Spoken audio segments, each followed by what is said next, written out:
Everyone, I'm going to take a look at the new Turkish league pack that we've got on eFootball. As always, I'll put timestamps in the description, so if you want to hear about a particular player, just check the description. There'll be a link taking you straight to him. But let's have a look at who we've got. So we'll start with the keeper. We've got Livaković, and he's a pretty solid keeper. The important attributes, you've got 86 awareness, is pretty good. Reflexes and reach both 88 is very good. He's 187 centimeters, about 6'1.5", so he's a decent height for a keeper. Jump ends up at 86 as well. I've slightly tweaked the way the points are allocated. They weren't quite balanced enough for me. I've just got his awareness up a little bit, but yeah, 86 for jump is great for a keeper with a decent height. He is a little bit weak with the catching and parrying. You do often get that, so he's not an elite level keeper, but he's a fairly solid one. So not an amazing one to get, but certainly not a bad one either.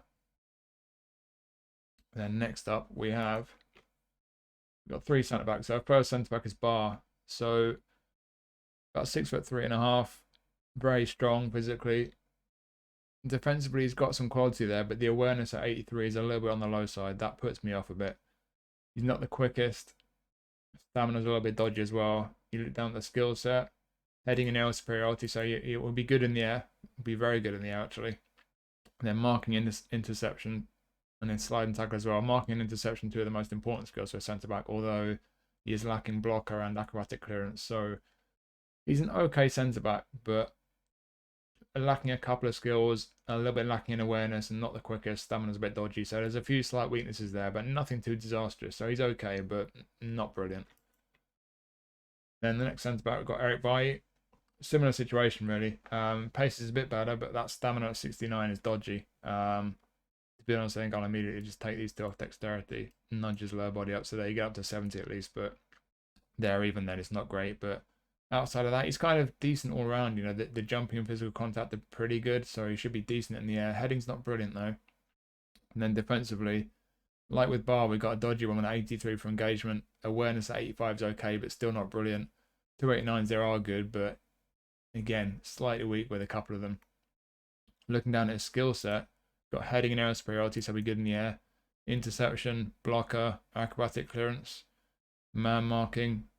He's pretty much got the complete set for a centre back, so I think Bar is certainly better than Bar. The main concern for me really is the stamina is a bit dodgy, and he could be a bit better with a couple of his attributes. But on the whole, he's actually decent, and with a complete skill set for a centre back as well, I think certainly for a 90 rated centre back, he looks okay. He's not too bad. And then Benković, big guy, 6'4". He's almost 6'5". Big, strong guy. Pretty decent actually. Nothing particularly weak here. Kind of mid 90s, and then he's got some very high aggression at 90. Pace it again. He's not the quickest centre back, but he's a big physical guy. That physical contact you see very high.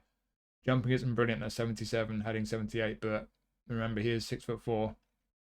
And looking down here, he's got heading and aerial superiority, so on the whole, he should be pretty strong in the air.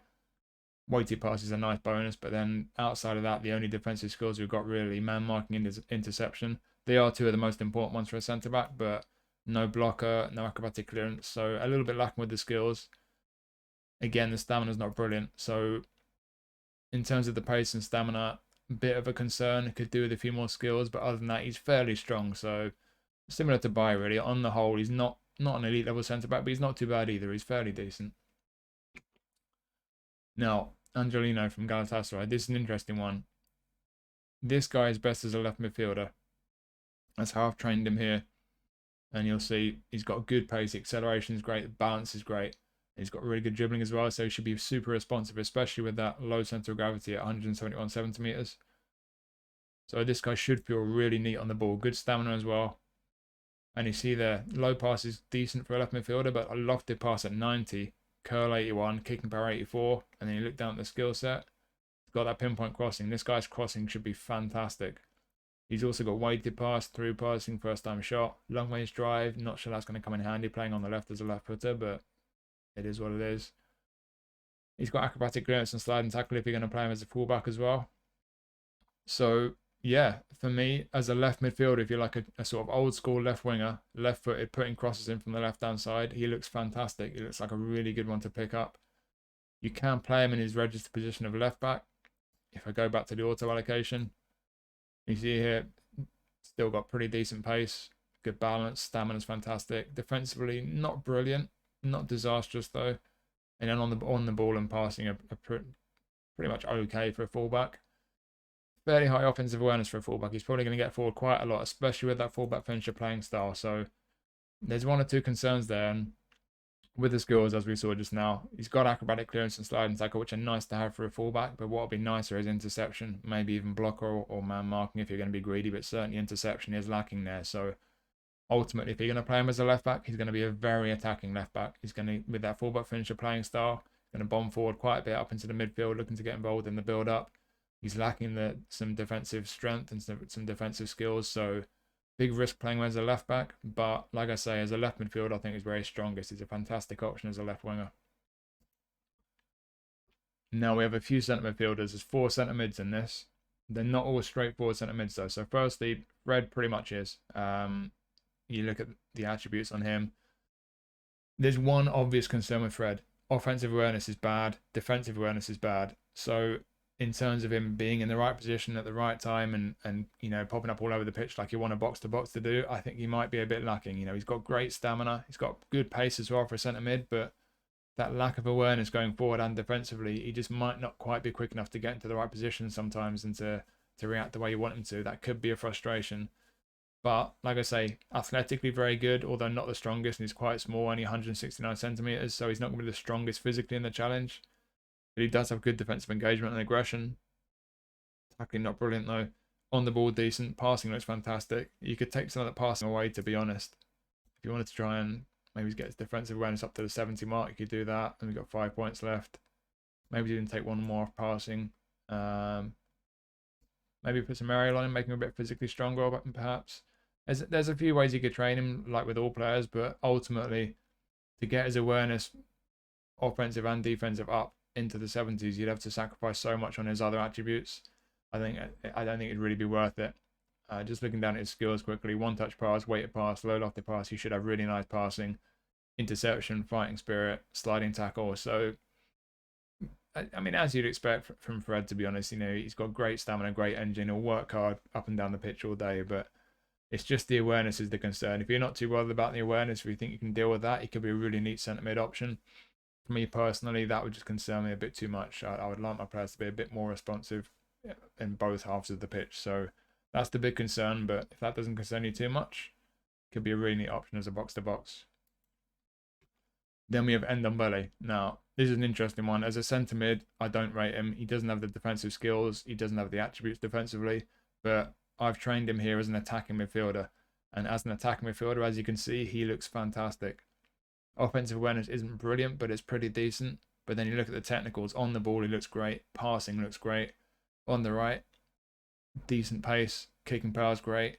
Physical contact is actually pretty decent for an attacking midfielder. Balance is fantastic. Stamina's not brilliant. Could be better, but it could be worse.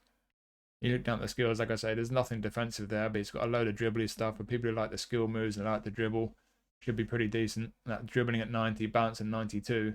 Decent pace as well. He should be a good dribbler. Soul control as well. And then he's got one touch pass and through passing, crucial for an attacking midfielder. Gamesmanship will win you some powers. Fighting spirit should compensate for his stamina not being brilliant. The one thing he's really lacking as attacking midfielder is shooting. His finishing is low. There's no shooting skills, so I'll try and be careful with not to try and hit long ranges from this guy too often. You know, if you're going to shoot, make it a simple shot from inside the area, because his shooting's not great. But outside of that, this guy does look like he could be a really, really effective attacking midfielder. I like the look of this one.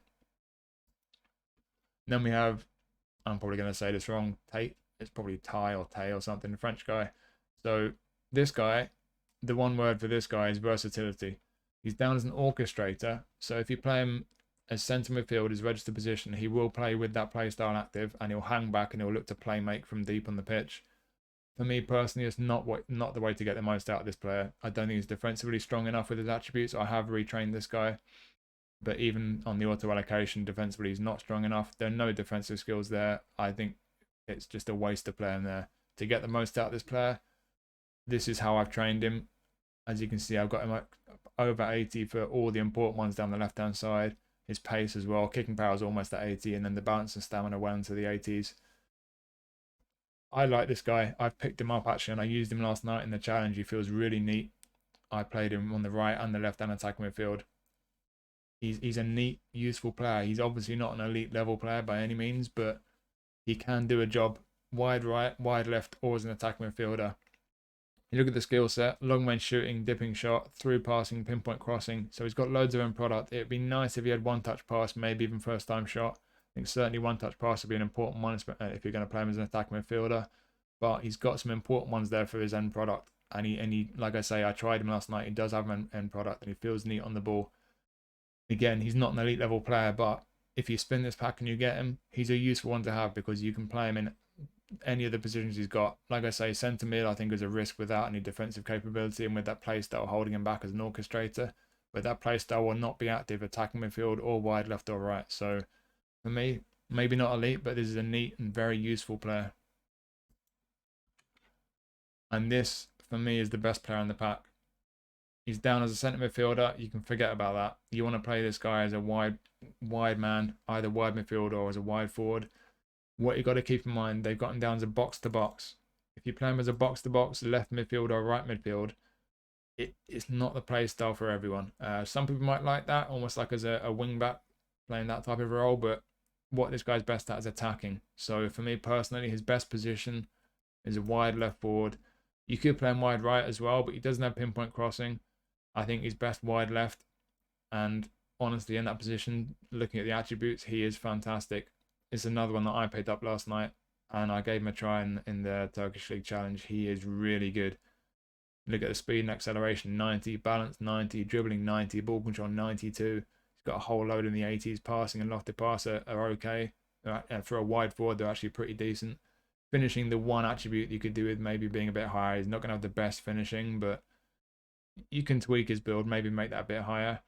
Stamina, for me, was the one thing I noticed with this guy. He does get tired. By about the 60th minute, he tends to be getting a bit tired, so you've got to be careful with that. And again, if you do play him as a wide midfielder, left midfield or right midfield with the box-to-box play style, he's going to get up and down the pitch, and he's going to get tired even quicker. So that's the reason why I think he's better as a wide forward. Looking down at the skill set, he's got some dribbly stuff. For those who like the skill moves, like a bit of a dribble, he's neat. He feels very nice on the ball. Long range drive, long range shooting, rising shots. So he's got a shot on him. Through passing as well. It's a nice one to have, and his passing is decent.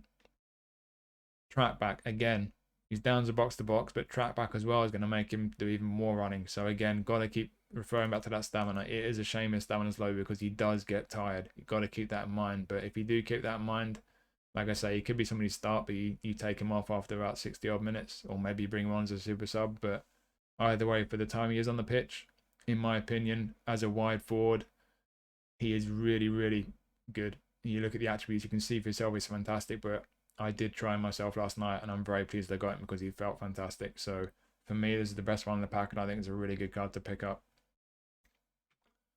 Then we have Ziyech. So another versatile player.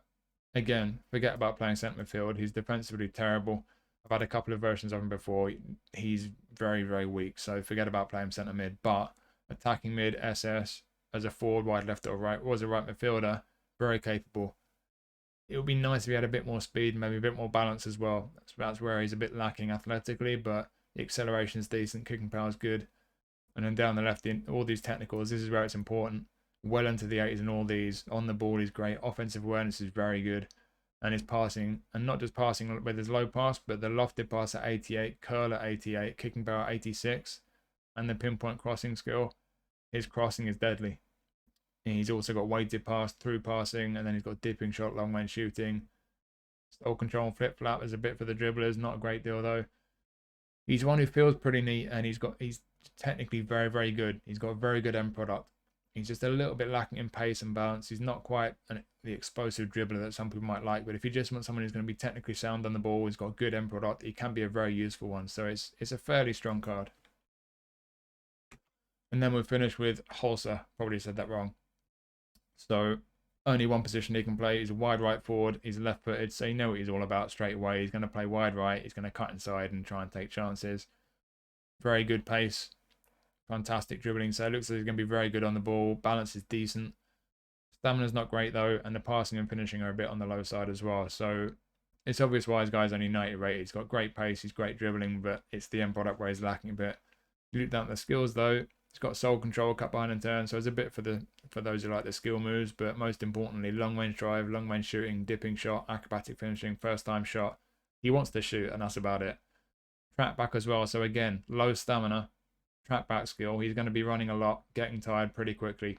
Got to be careful with that. But like I say, with all those shooting skills, his finishing might be on the low side. You can maybe try and get his finishing up, but I don't know what you'd sacrifice. You can maybe take a bit of dribbling, maybe a bit of dexterity, maybe sacrifice the passing. You can get his finishing up to 77. Maybe you'd want to do that. Might suit him a bit better because, like I say, he's all about shooting, so it could be effective. He's quick. He looks pretty good on the ball, although tight possession's a bit on the low side. We've seen that with quite a few players recently. Could be a useful one. Like I say though, with the lack of end product, is a bit of a concern. So on the whole, I'm not overly keen on this guy, but he could be a useful one if he's your type of player. Not too bad of a card, even if he's not quite an elite level one. So there you go. It's an interesting pack. I think there's a few gems in there. I think certainly Ndombélé looks good, and I think Alex Oxlade-Chamberlain looks fantastic. And I've got him myself. I can tell you he feels really good to me. So some decent ones in there. Maybe you'll find them interesting. So there you go. Hopefully you found that useful. Thank you for watching as always. I'll see you soon.